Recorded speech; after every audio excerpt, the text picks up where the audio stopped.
आदरणीय अध्यक्ष महोदय, मैं आपका आभार व्यक्त करना चाहूंगी कि आपने 2047 के उत्तर प्रदेश के विजन पे चर्चा करने का अवसर दिया और विपक्ष के तौर पे ये कहा गया कि हमें जो है वो सुझाव रखने हैं।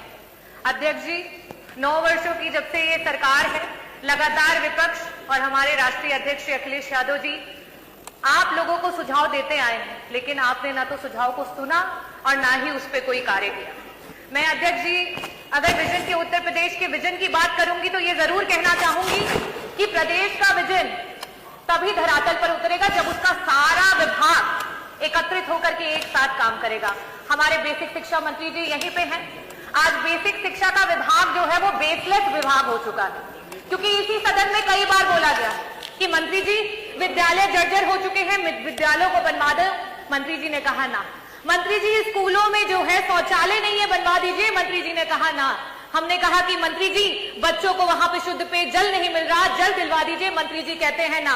हमने कहा कि विद्यालयों में इलेक्ट्रिसिटी नहीं है, मंत्री जी विद्युत जो है उसको वहां पे आपूर्ति करवा दीजिए। मंत्री जी कहते हैं ना। हमने कहा आज पूरे उत्तर प्रदेश में 2 लाख से भी ज्यादा बच्चे हैं जो टेट और सुपर टेट पास करके धरने पे बैठे हैं कि एक दिन बेसिक शिक्षा विभाग की वैकेंसी आएगी और उनको नौकरियां मिलेंगी। मंत्री जी वैकेंसी निकलवा दो। मंत्री जी कहते हैं ना। हमने मंत्री जी को कहा कि मंत्री जी शिक्षा मित्र मर मर के काम कर रहे हैं, अरे मंत्री जी उनका मानदेय बढ़ा दो, उनका समन्वय कर दो। मंत्री जी कहते हैं ना। हमने मंत्री जी को कहा कि मंत्री जी रसोइया मात्र 2000 में काम करती हैं, हमारी रसोइयों का मानदेय बढ़ा दो। मंत्री जी कहते हैं ना।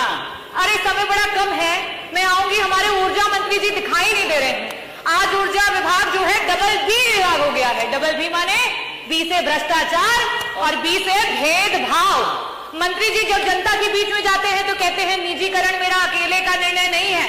मंत्री जी जब अपने अधिकारियों के बीच बैठते हैं तो कहते हैं अरे तुम लोगों ने तो विभाग की नाक कटा दी है, आज बिजली विभाग जो है वो अंधा और गूंगा हो गया है।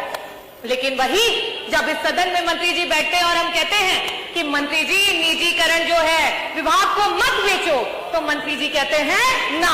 मंत्री जी ट्रांसफार्मर हर रोज खराब हो रहे हैं, एक ट्रांसफार्मर बन करके 75 बार लग रहे हैं। मंत्री जी ट्रांसफार्मर जो है क्षमता वृद्धि करा दो। मंत्री जी कहते हैं ना।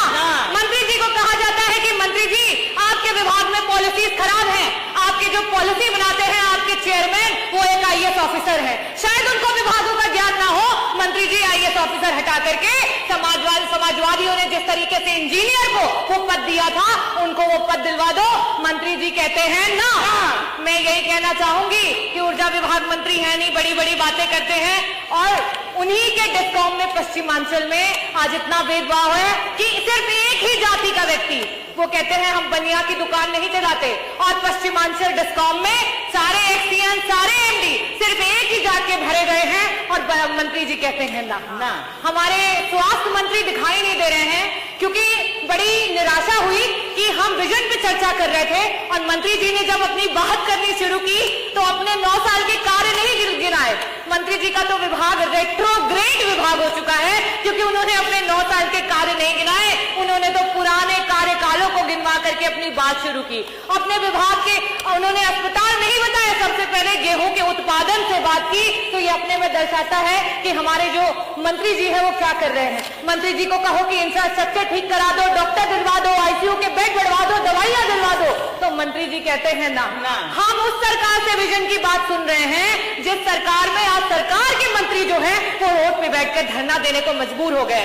हम उस सरकार से आज विजन की बात सुन रहे हैं जिनके मंत्री आज हम उप केंद्र की बात कर रहे हैं कि जौनपुर में सदरनगंज में जो है हमें उप केंद्र की आवश्यकता है, मछली शहर में बनवा में उप केंद्र की आवश्यकता है। आपके खुद के विधायक धरना दे रहे हैं, लेकिन मंत्री जी कहते हैं ना। मैं शुभकामनाएं देना चाहूंगी हमारे माननीय आबकारी मंत्री जी हैं कि आज मधुशालाएं हर जगह दिखाई दे रही हैं और हमारी पाठशालाएं बंद होती चली जा रही हैं। वाह सरकार वाह। मैं धन्यवाद करना चाहूंगी अध्यक्ष जी आपको। हमारे संसदीय मंत्री जी इस समय नहीं है, आज बहुत ऊंची बात कर गए मंत्री जी, बहुत बड़ी बात कर गए। उन्होंने कहा कि जापान में 50% से भी ज्यादा बुद्धिज्म को फॉलो किया जाता है, बौद्धिस्ट है, लेकिन उनके बच्चों को क्या सिखाया जाता है? उनके बच्चों को यह बताया जाता है कि अगर भगवान बुद्ध भी आ जाए और आपके देश के खिलाफ बोले तो आप बुद्ध के खिलाफ चले जाइएगा। ये आपका देश प्रेम है। हमारा देश 80% हिंदुओं का है। 2011 के सेंसस से बता रही हूं, लेकिन उसके बाद भी अपना देश का हिंदू जो है वो खतरे में है। आप किसी मंचों से ये बात कह दें या हमें कहने को बोल दें कि हम अपने बच्चों को ये सिखा सके कि अगर श्री राम भी आ जाए और आपके देश के खिलाफ बोले तो आप उनको भी नकार देना, क्योंकि आपके लिए सबसे पहले आपका देश है और उसके बाद धर्म है। जो धर्म पे सियासत करते हो वो इन बातों को क्या बोलेंगे? और इसीलिए जापान आज विकसित देश है और आज हम कहां पे हैं? आज अभी हम डेवलपिंग कंट्री हैं। मैं अध्यक्ष जी आपका आभार व्यक्त करना चाहूंगी कि आपने मुझे विजन पे अपनी बातों को रखने का अवसर दिया और मैं चंद बातों से अपनी बातों को खत्म करूंगी। अभी पूरा नहीं हुआ है क्योंकि विभाग तो बहुत सारे हैं। अगर बोलने पे आती तो सारे विभागों की, आपके सारे विभागों की धरातल की स्थिति, और आप जो ये बात कह रहे हैं आपको बुरा लगेगा। यही चीज संसदीय मंत्री जी ने कहा और इसी पे कहना चाहूंगी कि मैं मुजरिम हूं। क्या ये मुजरिम, क्या मैं मुजरिम कहलाऊंगा? अरे सुन तो लीजिए, अरे सुन तो लीजिए, अरे हिम्मत तो रखिए, अरे सुन तो लीजिए। मैं यही कहना चाहूंगी कि क्या मैं मुजरिम कहलाऊंगा? क्या मैं मुजरिम कहलाऊंगा? क्या होगा इल्जाम मेरा? हरे रंग से हिंदू लिख दो, भगवे से इस्लाम बता। और मैं यही बताना चाहूंगी कि क्या इल्जाम होगा मेरा अगर मैं हरे रंग से हिंदू लिख दूं और भगवे से इस्लाम बता। यही जो आप चिल्ला रहे हैं, चीख रहे हैं, यही मेरा इल्जाम होगा। और ये कह दो कि हम सब एक हैं तो क्या होगा अंजाम मेरा? क्या होगा अंजाम मेरा?